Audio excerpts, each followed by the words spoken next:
Senator صاحب، یقیناً یہ تحریک انصاف کے لیے بہت بڑی خبریں، آج دو طرح کا ریلیف ملا، اور جس طرح سائفر کیس کی بات ہوئی ہے اس سے تو لگتا ہے کہ جو اعتزاز صاحب کہہ رہے تھے کہ سائفر صفر ہے، آج تو ریمارک سے اور جو ضمانت ہوئی ہے اس سے تو لگ رہا ہے بات درست تھی۔ بسم اللہ الرحمن الرحیم، شکریہ جی۔ دیکھیں اس طرح ہے کہ میں لائر نہیں ہوں، لیکن ایک جنرلی ایک انسان کو ایک پتہ ہوتا ہے کہ کون سے کیس سیریس ہیں، کون سے کیس نہیں ہیں۔ اس کیس کے اوپر جب سائفر کی بات ہوئی تھی تو بہت پہلے مجھے یاد ہے اکتوبر 2022 میں ایک آفیشیل بیان فارن آفس سے آیا تھا کہ cipher never left foreign office and there is no missing copy of it. تو بہت ساری چیزیں ایسی تھیں، باقی چونکہ یہ ابھی بھی سبجیکٹ ہے تو بہت زیادہ اس پہ بات نہیں کر سکتے، لیکن اس میں کوئی شک نہیں، جو جتنے لائرز کو میں نے سنا ہے، دونوں سائڈز کے لائرز کو سنا ہے جو ٹی وی پہ بولتے ہیں اور ادھر ادھر بھی وہ ہو رہے ہوتے ہیں، تو میرا تو اپنا خیال یہ تھا کہ یہ ان دا فرسٹ پلیس یہ کیس سننا ہی نہیں چاہیے تھا، یہ کیس ادھر ہی ختم ہو جانا چاہیے تھا، لیکن چلے سن لیا، کوئی بات نہیں۔ ہمارا سسٹم ایسا ہے کہ ہمارا سسٹم 100% جسٹس پہ نہیں بنیاد کرتا، ہمارا سسٹم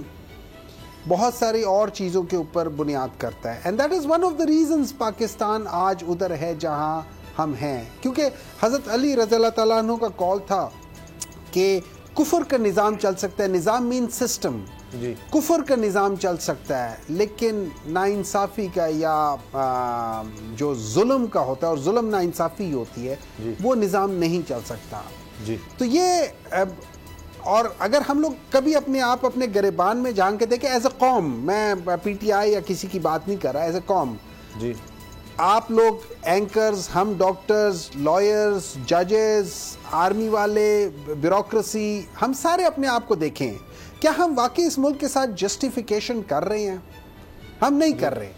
ہم لوگ اپنے مطلب کے لیے اس ملک کو استعمال کرتے ہیں۔ کوئی اس ملک سے پیسہ لے کے باہر چلا جاتا ہے، اس کے 16 سال کا بچہ بلینئر بن جاتا ہے۔ ابھی کل بات ہو رہی تھی، وہ ایک تنویر صاحب ہیں امریکہ سے، انہوں نے کتنے اربوں روپے یہاں پہ نسٹ والے کو دے دیے۔ ایسے بھی پاکستانی ہیں جو باہر رہتے ہیں اور پاکستان کو سپورٹ کر رہے ہیں، اور ایسے بھی پاکستانی ہیں جو یہاں رہتے ہیں اور جائیداد باہر بنا رہے ہیں، پیسہ باہر جا رہے۔ تو انفارچونیٹلی یہ پاکستانی زیادہ ہیں جو یہاں رہتے ہوئے پاکستان کا جو حق ہے وہ اس کو دیتے نہیں ہیں،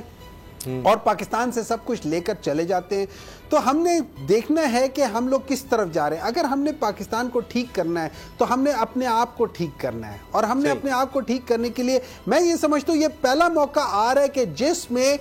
عوام کے لیے ایک ایسا ٹائم آ گیا ہے کہ عوام نکلے، 80-90% لوگ نکلے۔ مطلب یہ اگر 12.5 کروڑ ووٹر ہیں تو 9.5-10 کروڑ باہر نکلے اور ووٹ دیں۔ اور آپ کو اگر پی ٹی آئی نہیں پسند مت دیں ووٹ، اگر پی ٹی آئی پسند ہے تو ووٹ دیں، اور اپنے مطلب کے لوگوں کو لے کر آئیں تاکہ کل کو آپ سوال کریں۔ جب ہم لوگ قیمے والے نان کھا لیتے ہیں یا بریانی کھا لیتے ہیں یا 1500 پر لے لیتے ہیں، ہم اپنا ووٹ ٹیکنیکلی بیچ دیتے ہیں۔ اب اس کے بعد جو مڈل مین ہوتا ہے وہ جتنا مرضی کا اس سے پروفٹ بنائے، تو آپ لوگ کسی کو پروفٹ مت بنانے دیں اپنے ووٹ سے، اور خود اپنا ووٹ استعمال کر رہے ہیں اس شخص کے لیے، اس پارٹی کے لیے جس پہ آپ کو اعتماد ہے، اور یہ جو بھنور جس میں ہم پھنسے ہوئے تھے نا اس سے نکلیں۔ سیٹر صاحب یہی ہے کہ آپ بریانی نان بے شک کھا لیں، لیکن ووٹ جس کو آپ سمجھتے ہیں کہ درست ہے اس کو بعد میں دے دیں، اس میں کوئی رکاوٹ ہی ہونی چاہیے۔ اگر آپ کو یہ ویڈیو پسند آئی تو سبسکرائب کریں اور بیل پر کلک کریں۔ سبسکرائب کریں اور بیل دبائیں تاکہ کوئی خبر رہ نہ جائے۔